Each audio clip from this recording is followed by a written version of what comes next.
You already know what this is you. Feel it every time you wake up and hit the snooze button. Every time you say, "I'll start tomorrow." Every time you break another promise to yourself. This isn't just laziness. It's not even weakness. It's something far more dangerous. You've been trained to wait. You were conditioned to obey, not to rise, not to dominate, but to stay comfortable, compliant, and quiet. Your teachers told you to be patient. Your parents told you to be grateful. The world told you that balance is peace and that ambition is arrogance. And you believed them, but a part of you, the part you keep silencing, never forgot the truth. No. One is coming to save you. You know that, but you still don't want to believe it, because believing it would mean waking up to something terrifying. You have no control, not over the world, not over your destiny, not even over yourself. You've been taught to follow, not lead, from the first day you stepped into a classroom. You were measured by how well you conformed, not how deeply you questioned, not how fiercely you rebelled. The system doesn't want wolves, it wants dogs. Tame, obedient, well-fed, and predictable. So you are trained to sit still, to raise your hand, to ask for permission before you even speak. And the truth is, you still live by those rules. You ask for permission from your fears. You wait for motivation to grant you access to your own life. But discipline doesn't ask. Discipline doesn't wait. Discipline takes, because power is never given, it's stolen. And that's what they never taught you. You were never taught to master yourself, only to perform yourself. Be nice, be polite, be agreeable. Don't speak too loudly. Don't show too much desire. Don't make others uncomfortable with how badly you want more. So you learn to amputate your hunger, to bury your rage, to silence your instincts. But all that emotion didn't disappear. It just turned inward. Now it eats at you slowly. Every broken promise is a small betrayal. Every skipped workout, every ignored plan, every late morning, it stacks, and before you know it, you're not failing at discipline. You're failing at self-respect. Discipline is not about routine. It's about war. War against the part of you that would rather stay comfortable, that wants safety over growth, that whispers, "You've done enough. Take a break. Be kind to yourself." But discipline doesn't listen to comfort. It doesn't negotiate with weakness. Because every time you hesitate, every time you compromise, you lose ground. And the enemy gets stronger. That enemy isn't your job. It isn't society. It isn't your past. It's you. You don't need more advice. You don't need another habit tracker. You don't need motivation. You need fire. You need to become the kind of person who looks in the mirror and sees a liar, and then decides to kill the part of you that keeps lying. You need to burn the excuses. You need to become cruel, not to others, but to your own laziness, your own softness, your own addiction to ease, because luxury is the child of cruelty, not cruelty to others, but cruelty to yourself, to the weaker version of you that wants to stay asleep. And this is what Machiavelli tried to warn you about. He knew that comfort breeds corruption. He knew that softness turns kings into slaves, and if you can't control yourself, someone else will. You must decide now. Will you keep losing to the version of you that's scared? Or will you become the one thing they never prepared you to be? Dangerous. You've been sold a fantasy, a polished idea of balance, as if mastery comes from walking gently between extremes, as if your impulses can be negotiated with, as if you can become disciplined while still entertaining the whims of your comfort. But what Machiavelli saw, and what few dare to admit, is this: balance is a tool used by the weak to justify indecision. It's not that balance is bad. It's that balance, at the wrong time, becomes an excuse to avoid the necessary violence of transformation. You can't balance your way into strength. You have to tilt the scale, brutally, unapologetically, toward control, not forever, but for long enough to tip the war in your favor. Your brain is not on your side. At least, not the part of your brain that speaks loudest. It wants food, rest, entertainment, dopamine. It wants the illusion of progress, not the weight of commitment. It tells you things like, you deserve a break. Just 5 minutes won't hurt. You can always start tomorrow. These whispers, they sound innocent, but they are agents of chaos. And the more you try to balance your life with comfort and discipline, the more these agents win. Machiavelli didn't speak of compromise. He spoke of domination, because compromise, when made with chaos, becomes surrender. You cannot negotiate with the part of you that wants to stay weak. You have to overthrow it. Balance feels good. It looks good. It's applauded by the world. But here's the hard truth. Balanced. People don't build empires. They don't become dangerous. They don't break systems. They don't master themselves. They become liked. And being liked is not the same as being powerful. Machiavelli warned rulers, do not concern yourself with being loved. Concern yourself with being feared. But what does that mean internally? It means you must become a figure of fear within your own psyche, the part of you that keeps your chaotic desires in check. You cannot be a friendly negotiator with your urges. You must become their tyrant. You must make the cost of disobedience greater than the reward of pleasure. Balance tells you to be kind to yourself. That's not what you need. You need to become the force that even your worst habits fear. You weren't born to live in perfect moderation. You were born into a world of competition, temptation, and war.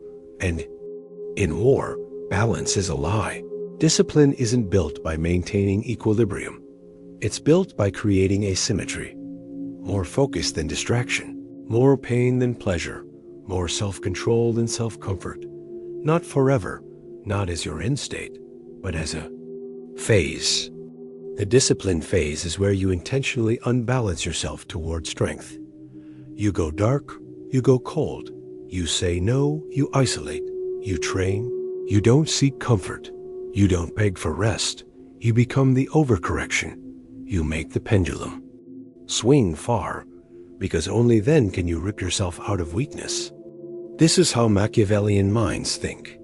To restore order, you must first create extremes, and then, once you've crushed the internal rebellion, then you can speak of balance, but not before. Most people don't lack discipline. They lack the courage to become disciplined, because true discipline requires you to become frightening, not to others, but to yourself. You must become the part of you that says, we don't eat until it's done. We don't quit when it hurts. We don't speak unless it's aligned with purpose. You must become radical, but you're afraid. Afraid of burning out, of becoming rigid, of losing your joy. So you settle for balance. You aim for sustainability before you've earned it. But Machiavelli didn't believe in safety without strength. You're trying to safely climb a mountain. That demands danger. You're trying to feel good while becoming great. That's not how this works. You have to become willing to go too far, because only then will you know how far you can go. Here's the paradox. You will eventually return to balance. You will eat with moderation, rest with peace, work with rhythm, but only after the war is won, only after the lazy part of you has been crushed, only after your impulses are trained like animals, only after you've proven you can dominate yourself. Balance isn't a starting point. It's a reward. It's the gift you earn after building a mind so powerful it can now be trusted with freedom. This is what Machiavelli understood, that peace is not the opposite of war.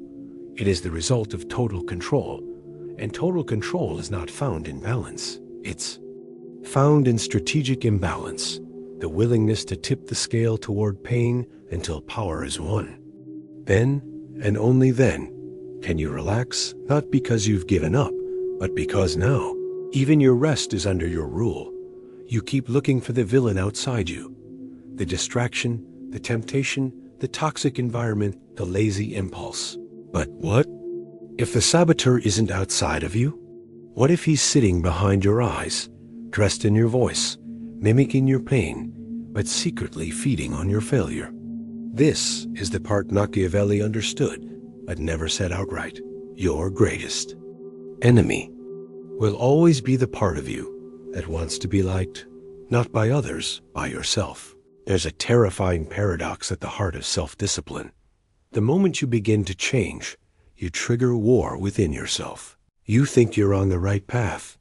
You're waking up early, eating clean, working hard. But soon, you begin to feel resistance, strange exhaustion, sudden cravings, passive rebellion. This resistance doesn't come from fate or biology. It comes from the false self you built to survive comfort.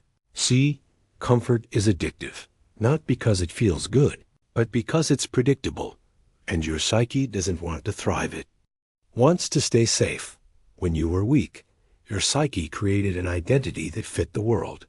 The agreeable one, the soft one, the always tired one, the one who needs to heal first. And that identity kept you safe, from shame, from responsibility, from judgment. But now it's a prison guard, and every time you move toward discipline, it tightens the chains, it whispers. You're pushing too hard. You deserve rest. Don't become like those cold, emotionless people. But these aren't gentle warnings. They are weapons. Your inner enemy uses your own compassion against you. Machiavelli would call this your soft counsel, the part of you that pretends to care about your well-being while secretly ensuring your stagnation. Let's go deeper. Discipline isn't just about willpower. It's about loyalty to the higher version of yourself. But loyalty requires betrayal. You must betray your comfort. You must betray the old self that wants to stay small. And betrayal feels violent, especially when the one you're betraying is the identity you've wrapped yourself in for years. So when you start waking up at 5 a.m., the old self panics. When you turn off distractions and start writing that book, the old self screams. When you say no to pleasure, no to validation, no to easy dopamine, the old self begins to die. And this death isn't peaceful, it's psychological warfare. This is where most people fall. They confuse the screams of the dying self with a sign from the universe. They call it burnout. They call it trauma response. They call it divine misalignment. But Machiavelli would say, those who seek to conquer must never trust comfort, because comfort is the mask of fear. The you that wants to break the cycle is not weak, but it's outnumbered, for now. And here's the brutal truth. The inner enemy is smarter than you think. It doesn't fight you with logic. It fights with identity. It says, you're not the kind of person who wakes up early. You've always needed more rest than others. You're more intuitive, not structured. It gives you a narrative to protect your self-image. At the cost of your future, here's the Machiavellian key. If you want to master discipline, you must stop negotiating with the version of you that benefits from failure. Discipline isn't about arguing with your feelings. It's about dethroning the false king inside you. You don't need another motivational speech. You need a psychological execution. The death of the persona that keeps you passive. That means no explaining, no comforting, no justifying, just a decision, a cold one. Not out of hatred, but out of love for the version of you that's waiting on the other side. But love without cruelty is weak, and cruelty without vision is evil. That's why Machiavelli's wisdom hits so deep. He doesn't tell you to be good. He tells you to be effective, to see the battlefield of the mind clearly, to understand that sometimes compassion must take the form of ruthlessness. The old self won't die willingly, but it will die eventually, if you're consistent. And each time you reject comfort, you remove another mask from the enemy within. Soon, that voice will sound pathetic soon. Those cravings will lose their poison. Soon, you will look in the mirror and see a face that no longer apologizes for its power, because now you understand. The inner enemy wears your face, and that face is no longer welcome. You don't become disciplined by reading about discipline. You become disciplined the same way iron becomes steel, by being thrown into the fire. And Machiavelli knew it. That's why he warned that softness, whether from the world or from within, wasn't kindness, it was corrosion. If you still treat discomfort like an enemy, you've already lost. If you wait to feel like it, you've made comfort your master. And if you need motivation to act, it means your will is still weak, still wet, still untested. This segment isn't here to inspire you. It's here to break you. Because self-command isn't poetic. It's violent. It doesn't emerge from ease. It emerges from brutal self-confrontation. And the sooner you stop looking for balance, for mercy, for understanding, the sooner you'll understand what real freedom demands. Most people think discipline is a personality trait, a kind of talent, a calm demeanor, a moral superiority. But that's a lie fed to you by weak men to keep you tame. Discipline isn't inherited. It's built, but more than that, it's chosen. And Machiavelli understood. The man who chooses control over comfort, over peace, over popularity, becomes dangerous not to others necessarily, but to his own mediocrity. Every time you wake up and don't want to act, but act anyway, you earn one more degree of internal gravity. You become heavier, stronger, more rooted. You become a man who moves even when the storm is internal.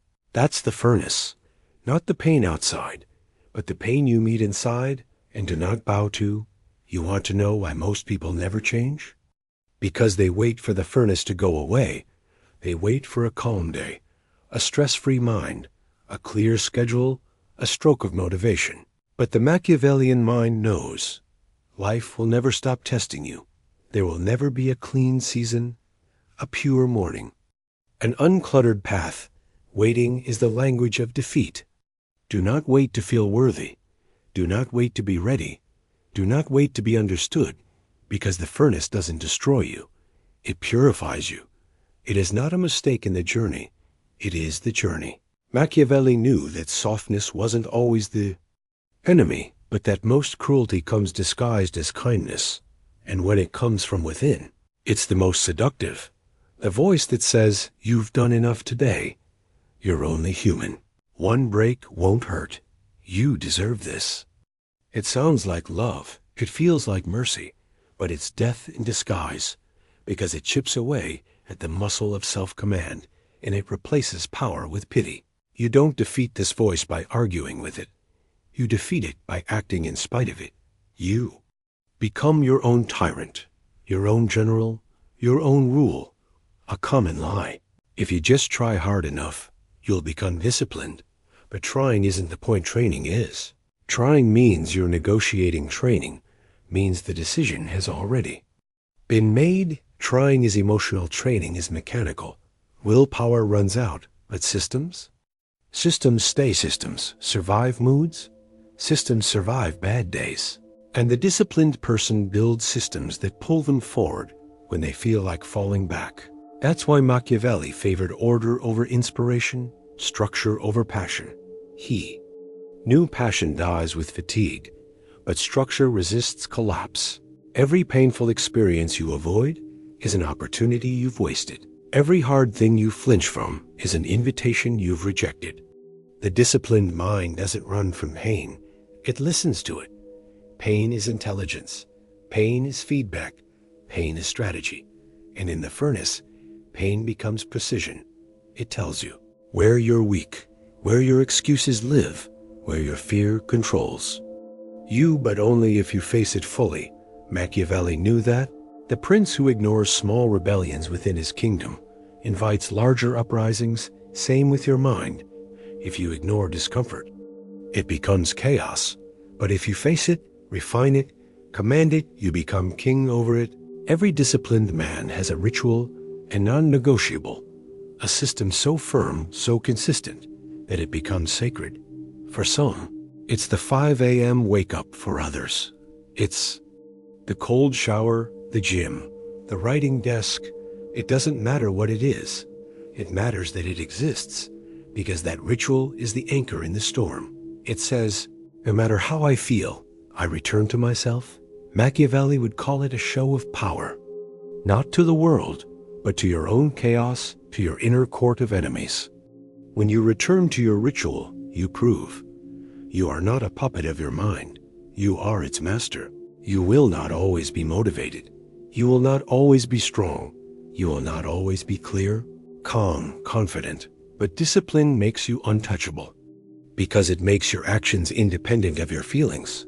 This is the path Machiavelli wanted the prince to understand, that to lead yourself is the greatest form of leadership, that to command the self is to command the world. So you must choose. Let the fire break you, or let it build the blade you become. The war is almost over, not the one outside you, the one inside.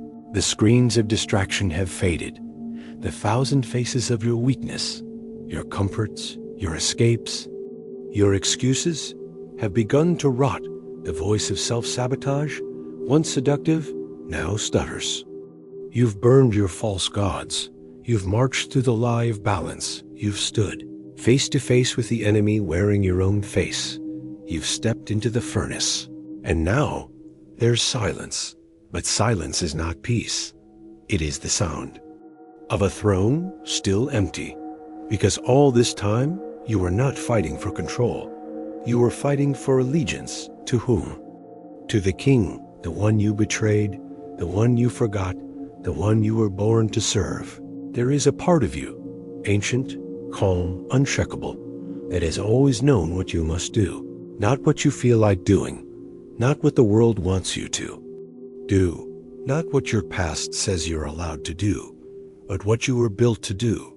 This part of you is the king, the true self, the inner sovereign Machiavelli pointed to in silence, not with sentimental words, but with structure, war, and rule. You abandoned him. You chose the peasants instead. Pleasure, distraction, doubt, ego.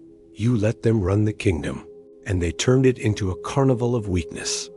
But now you're ready to kneel, not in surrender, but in loyalty, because discipline isn't about control, it's about service. You don't master yourself for the sake of mastering yourself. You master yourself so that something greater inside you can finally reign. The king doesn't care how you feel. He doesn't wait for motivation. He doesn't scroll. He doesn't fantasize. He doesn't flinch. He commands and expects to be obeyed. Every time you say, "I'll do it later," every time you negotiate with your higher path, you're not just being lazy. You're committing treason because the king already gave the order. You heard it, you ignored it, and then you wondered why your life felt like a kingdom without walls. This is the paradox. Most people think freedom means doing whatever they want. But real freedom, the kind Machiavelli respected, comes from obeying your highest orders, not your moods, not your cravings, not your fears, but your duty. The modern world has killed this word. It sounds outdated, uncool, but in the soul of every man or woman who ever built greatness, duty was sacred. Discipline isn't self-punishment. It's devotion to a cause, to a standard, to a king within. When you truly see this, you don't need tricks anymore. No habit tracker, no perfect routine. You just wake up and report for service. There is something tragic about power handed to the undisciplined. It's like handing a crown to a child or a sword to a coward. They will destroy themselves. That's why your discipline was never about feeling good. It was a test, a fire, a purification. Every time you woke up early when you didn't want to, you were sharpening the blade. Every time you said no to comfort, you were building a fortress. Every time you trained, read, built, created, you were proving one thing, that you are worthy of commanding the kingdom of your mind, worthy of building a life that aligns with the vision of the king, not the confusion of the mob. You were earning your own trust, and trust is the currency of power. So now, the question is not, how do I become more disciplined? The real question is, who do I serve? Because when your loyalty is clear, your life becomes unstoppable. You don't waste time. You don't negotiate with weakness. You don't explain yourself to the world. You serve the king and the yads. King doesn't tolerate delay. He doesn't beg for action. He expects it. This is why your life changes, not when you feel inspired, but when you finally say, I'm done bowing to fear. I'm done obeying comfort. I'm done betraying the throne. And then you rise, not as a servant of impulse, but as a knight of your own law. Machiavelli never sugarcoated power. He knew that rule, both external and internal, required clarity, cruelty, and command. You don't get to live a powerful life by accident. You architect it brick by brick, battle by battle, and it begins with choosing who sits on the throne inside you. Not comfort, not society, not ego, but the highest voice, the eternal sovereign. When you live in obedience to that, you no longer chase discipline. You become it, not perfectly, but loyally. And loyalty is what turns chaos into empire. So ask yourself now, what would your life look like if every thought, every action, every habit was aligned with the king? What would you build if you lived not from emotion, but from allegiance? That is the life waiting for you. Not tomorrow, not when it's convenient, but now. The king is watching, and he doesn't repeat commands.